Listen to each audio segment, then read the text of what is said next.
بسم اللہ الرحمن الرحیم۔ السلام علیکم ناظرین، آج کے ویڈیو میں ہم سلطنت عثمانیہ کے ایک اور سلطان محمد فاتح کے بارے میں بات کریں گے۔ سلطان محمد فاتح یعنی کہ فتوحات کے سلطان۔ ناظرین، سلطان محمد فاتح عثمان غازی کے بیٹے اورحان غازی کی اولاد میں سے ہیں۔ یہ سیریز کافی زیادہ شاندار ہے اور ہم امید کرتے ہیں کہ آپ کا رسپانس بھی کافی زبردست ہوگا۔ پہلی ایپیسوڈ پر آپ نے جو ہے وہ کمنٹ کر کے بتانے ہیں۔ اس کے علاوہ آپ نے اس ویڈیو کا لائک ٹارگٹ کمپلیٹ کرنا ہے جو کہ ہے 2000، تاکہ ہم نیکسٹ ایپیسوڈ کو جلدی سے جلدی اپلوڈ کر سکیں۔ سیریز کی ابتدا سال 626 کا اختتام ہوتا ہے۔ مدینے کے قریب ایک گھڑ سوار صحرا میں گھوڑا دوڑا رہا ہے۔ اس شخص نے سفید لباس پہنا ہوتا ہے اور اس کے گھوڑے کی رفتار بھی وقت کے ساتھ بڑھتی چلی جاتی ہے، اور دوسری طرف ہم دیکھتے ہیں کہ کافی لوگ کھدائی میں مصروف ہوتے ہیں۔ ہر شخص بڑھ چڑھ کر کام کر رہا ہوتا ہے، جبکہ نہایت خوبصورت انداز میں گھڑ سوار کا گھوڑا اپنی منزل کی جانب رواں دوا ہوتا ہے، اور ایک طویل سفر کرنے کے بعد وہ کام کرنے والوں تک جا پہنچتا ہے۔ پھر گھوڑے سے اترتا ہے اور اپنا چہرہ عیاں کر دیتا ہے۔ کام کرتے ہوئے ایک شخص مسلسل چٹان توڑنے کی کوشش کر رہا ہوتا ہے۔ یہ دیکھ کر وہی شخص یعنی کہ ایوب انصاری آگے بڑھتے ہیں اور سلام کے بعد اس شخص سے پوچھتے ہیں، ابھی تیار نہیں ہوئے؟ تو وہ شخص کہتا ہے، ہم اس چٹان میں پھنس گئے ہیں، مشرکوں کی کوئی خبر ہے؟ تو ایوب انصاری کہتے ہیں، وہ کچھ دنوں کی دوری پر ہیں مگر جلدی پہنچ جائیں گے۔ اس پر وہ شخص کہتا ہے، اے ایوب، پھر ہمیں جلدی کرنی ہوگی،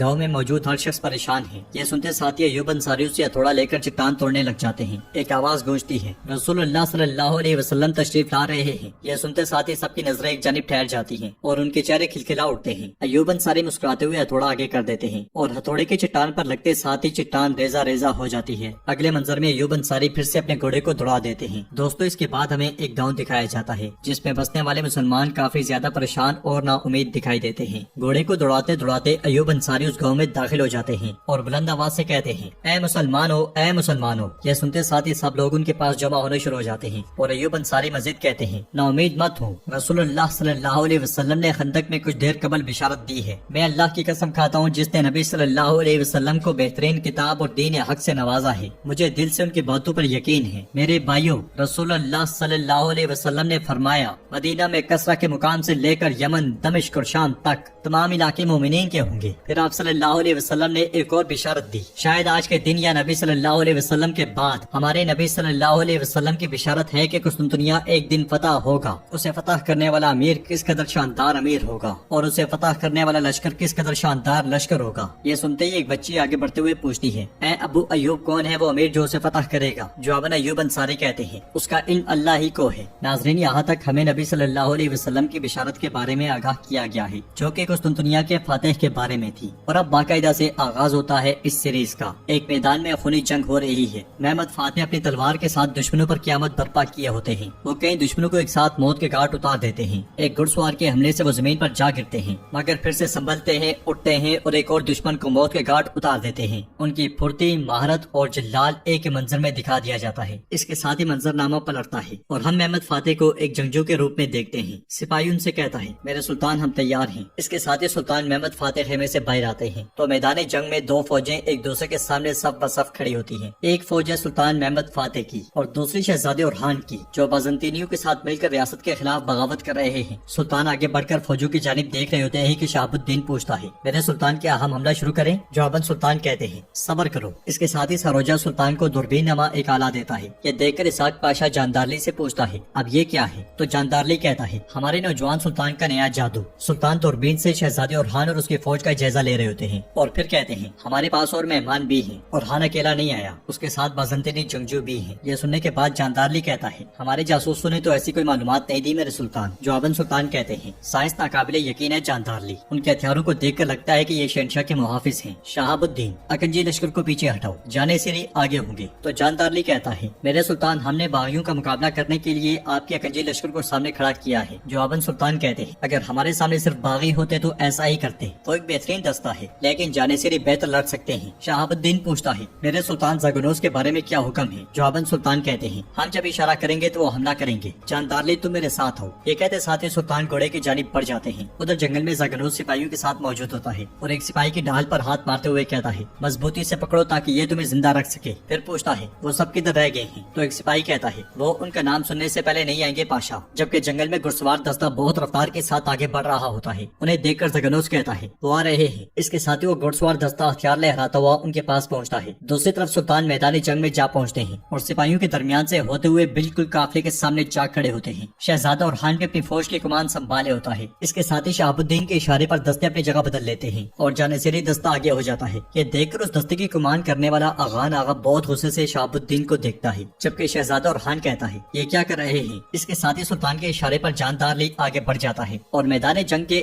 درمیان وہ شہزادے اورحان سے جا ملتا ہے۔ جاندار لی کو دیکھ کر شہزادہ اورحان کہتا ہے تمہیں دیکھ کر افسوس ہوتا ہے جاندار لی، تم اس چھوٹے بچے کی کٹ پتلی بن گئے ہو جسے تم سلطان کہتے ہو۔ جواباً جاندار لی کہتا ہے سلطنت عثمانیہ کا وزیر ہونا بازنطینیوں کے اشاروں پر ناچنے سے بہتر ہے۔ اورحان کہتا ہے یہ بچہ سلطان نہیں بن سکتا، طاقت اور وزیر یہ بات جان لو، میں وہ لینے آیا ہوں جو میرا حق ہے اور یہ بات تم بھی جانتے ہو، لیکن چلو اصولوں کے مطابق بات کرتے ہیں، مجھے اپنی شرائط بتاؤ۔ تو جاندار لی کہتا ہے شرائط نہیں ہے، تم سلطان محمد کے انصاف تلے پناہ لو گے، تم ان کی بیعت کرو گے اور جو فیصلہ وہ تمہارے بارے میں کریں گے اس سے اتفاق کرو گے۔ اس پر اورحان کہتا ہے میں جب ہتھیار چھوڑوں گا تو کس طرح کمان کی تار سے میری جان لے لی جائے گی تم اچھی طرح جانتے ہو۔ جواباً جاندار لی کہتا ہے سلطنت عثمانیہ میں کوئی بھی اس وقت تک نہیں مرتا جب تک کہ میں نہ چاہوں اورحان۔ تو اورحان کہتا ہے تمہارے بابا نے میرے بابا کو بھی ایسا ہی کہا تھا۔ یہ سن کر جاندار لی کہتا ہے قاسم چلیبی میرے بابا نہیں ہیں کیونکہ انہوں نے اپنی خواہش کے آگے ہار مان لی۔ اورحان کہتا ہے ہم دونوں اپنا انجام جانتے ہیں، اس طرح محمد کے صف میں کھڑے ہو کر لڑنا تمہارا انجام ثابت ہوگا۔ مذاکرات ناکام ہونے پر وہ دونوں پلٹ جاتے ہیں۔ جاندار لی کے پہنچنے کے بعد سلطان آگے بڑھتے ہیں اور فوج سے مخاطب ہو کر کہتے ہیں اے میری بہادر فوج، جو صلیبی میدان جنگ میں ہمیں ہرا نہ سکے وہ ہمارے اپنوں کو اپنے ساتھ شامل کر کے جانی دشمن بنانے کی کوشش کر رہے ہیں۔ وہ کافروں کی گود میں بیٹھے ہوئے اورحان کے ذریعے ہمیں روکنا چاہتے ہیں، جبکہ ہم الہی کلمت اللہ کی سربلندی کے لیے اور نظام عالم کے دعویٰ کے لیے کوششیں کر رہے ہیں۔ وہ ہمیں اپنے ہی خون سے لڑوانا چاہتے ہیں۔ تو میرے بھائیو یہ مت سوچو کہ ہمارا دشمن ہم میں سے ایک ہے، منافق کافر سے زیادہ خطرناک ہوتے ہیں، ہمارے بیچ غداروں کے مقابلے میں دشمن بہت پیچھے ہیں۔ اب ہمارے الفاظ ختم ہوئے، آج کا دن جدوجہد کا دن ہے، آج کا دن آزادی کا دن ہے، آج کا دن شہادت کا دن ہے، غزہ مبارک ہو۔ اس کے ساتھ ہی پورا میدان جنگ اللہ اکبر کی صداؤں سے گونج اٹھتا ہے اور ناظرین ایپیسوڈ نمبر 1 بھی اختتام پذیر ہوتی ہے۔ آپ کو یہ ویڈیو کیسے لگی؟ سیریز کی پہلی ایپیسوڈ کے بارے میں آپ کی کیا رائے ہے؟ آپ ہمیں کمنٹ باکس میں بتا سکتے ہیں۔ اگر آپ کو یہ ویڈیو پسند آئی ہے تو ویڈیو کو لائک کریں، چینل کو سبسکرائب کریں اور بیل آئیکن پر لازمی سے کلک کر دیں۔